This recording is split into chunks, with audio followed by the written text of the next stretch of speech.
മധ്യ കശ്മീരിലെ ബഡ്ഗാം ജില്ലയിൽ പെയ്യുന്ന കനത്ത മഴയെ തുടർന്ന് സുക്നാക് നദി കരകവിഞ്ഞൊഴുകിയതിനെ തുടർന്ന് ബീർവായിലെ മുനിസിപ്പൽ ഷോപ്പിംഗ് കോംപ്ലക്സ് തകർന്നു വീണു.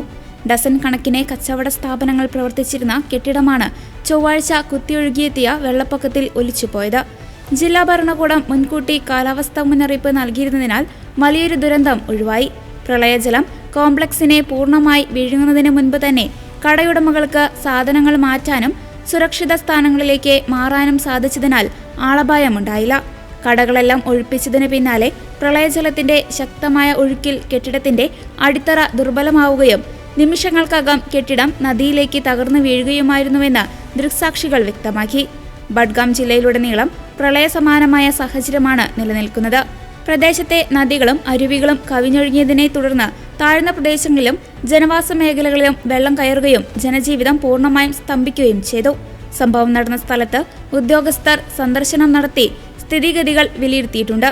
കടയുടമകൾക്കുണ്ടായ ഭീമമായ സാമ്പത്തിക നഷ്ടത്തിന്റെ കണക്കെടുപ്പ് റവന്യൂ അധികൃതർ ആരംഭിച്ചു.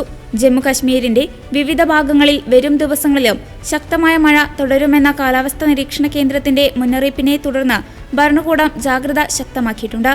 നദികൾ, അരുവികൾ, വെള്ളപ്പൊക്ക സാധ്യതയുള്ള മറ്റ് അപകട മേഖലകൾ എന്നിവിടങ്ങളിൽ നിന്ന് പൊതുജനങ്ങൾ വിട്ടുനിൽക്കണമെന്നും ഔദ്യോഗിക ജാഗ്രതാ നിർദ്ദേശങ്ങൾ കർശനമായി പാലിക്കണമെന്നും അധികൃതർ ജനങ്ങളോട് അഭ്യർത്ഥിച്ചു.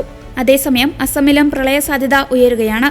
പ്രദേശത്തെ പ്രധാന നദികളിലൊന്നായ ജാൻജി അപകടരേഖയ്ക്ക് മുകളിലൂടെ കവിഞ്ഞൊഴുകുന്നതിനെ തുടർന്ന് ജോർഹാട്ട്, ശിവസാഗർ, ചരായ്ദിയോ എന്നീ ജില്ലകളിലെ നിരവധി പ്രദേശങ്ങൾ വെള്ളത്തിനടിയിലായി. നദിയിലെ ജലനിരപ്പ് ക്രമാതീതമായി ഉയർന്നതോടെ ആയിരക്കണക്കിന് കുടുംബങ്ങളെയാണ് പ്രളയം നേരിട്ട് ബാധിച്ചിരിക്കുന്നത്. വീടുകളിൽ വെള്ളം കയറുകയും പ്രധാന റോഡുകൾ പൂർണ്ണമായി മുങ്ങുകയും ചെയ്തതോടെ ഗതാഗത സംവിധാനങ്ങൾ തകർന്നു. നൂറുകണക്കിന് ഏക്കറിലെ കൃഷിയിടങ്ങൾ വെള്ളത്തിനടിയിലായതോടെ കർഷകർ കടുത്ത ആശങ്കയിലാണ്. സംസ്ഥാന ദുരന്ത നിവാരണ സേനയും പ്രാദേശിക സന്നദ്ധ പ്രവർത്തകരും ചേർന്നാണ് ദുരിതാശ്വാസ പ്രവർത്തനങ്ങൾ ഏകോപിപ്പിക്കുന്നത്.